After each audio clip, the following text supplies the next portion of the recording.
Here's a very nice Rca Vkt300 Vhs Vcr. This was made for them, I believe, by Hitachi in 1984. The reason I say these things is because this date code was under the hood when I popped the top. But also, if you go online, you can find a great video that's a dealer presentation. It's labeled as being from 1984, and I have to think it's from the holiday season because the model numbers are VJT. The unit we're going to look at is VKT. So be that as it may, the styling is very different from the first few generations of RCA VCRs because those were made for them by Panasonic. Then after a few years, they switched to Hitachi, also a good brand, and they made these, and I remember seeing these everywhere in the mid to late 80s, a lot of times in institutional settings, like in hospitals or schools especially. If you'll notice in the bottom right, it's got the SelectaVision name.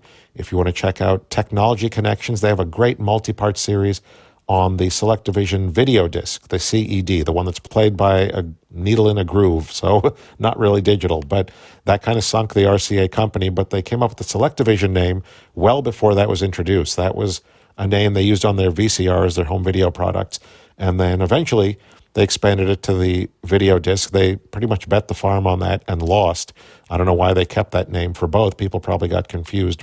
Anyhow, other things on this unit, this had pretty much all the features that you would want at the time, except for digital tuning. As you can see here, it's got analog fine-tuning underneath this hinged lid. The other hinged lid has got the input, the RCA inputs, which you didn't always see on the front back then. That didn't really become commonplace until the 1990s. So that's pretty forward-thinking. On the back, you've got the regular 75 ohm, 300 ohm connections, the RCA outs, and then in the top left, you've got an extra AC power outlet, which is pretty nice. You didn't always see that on VCRs. Very rarely would you see that. The other feature that this unit doesn't really have, as you've probably noticed, is stereo. That was pretty new in 1984, so that was the only other thing you wouldn't get with this deck. But other than that, it's got pretty much everything you would want. One thing I do want to point out, there's this fancy-looking button, XPR, and that really just means express recording, one-touch recording. That was where you could hit it, it would immediately start recording, and then you could tell it, keep going for 30 minutes or 60 or 90 or 2 hours, instead of having to use the timer quickly. If it was 7:58, a movie was coming on at 8 o'clock, you didn't want to sit there trying to set the timer. You would just be able to hit this, and it was a lot simpler.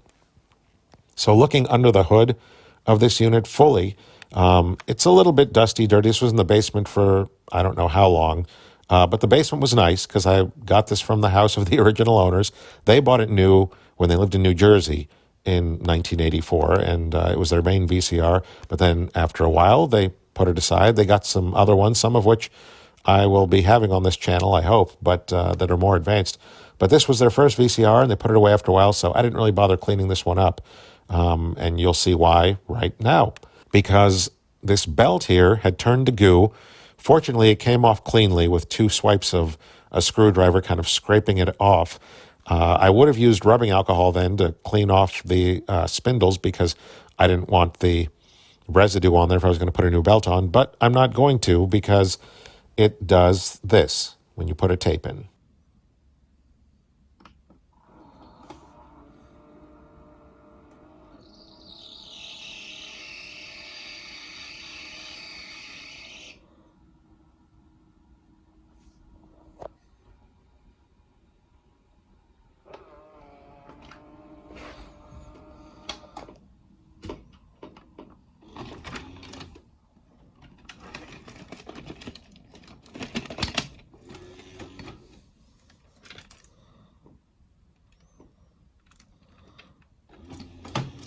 And then it just starts loading and unloading, whether there's a tape there or not.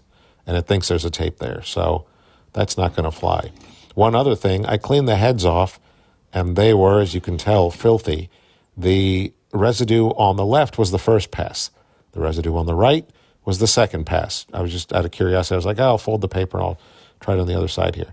Not good, because I don't know. Maybe that was some sort of lubricant for the head drum, and I've messed that up, but I'm going to assume it was dirt. And the next person who gets this, maybe they can give it a third pass and see if there's even more dirt or if they're taking off graphite lubricant of some kind. I don't know. But I don't think this unit is for me. The features today aren't really useful for me. I, usually would need something with at least hi-fi stereo, of course, but also super video, super VHS, which this wasn't even invented when this unit came out. So this one is going to go in the parts bin, probably for a friend of mine.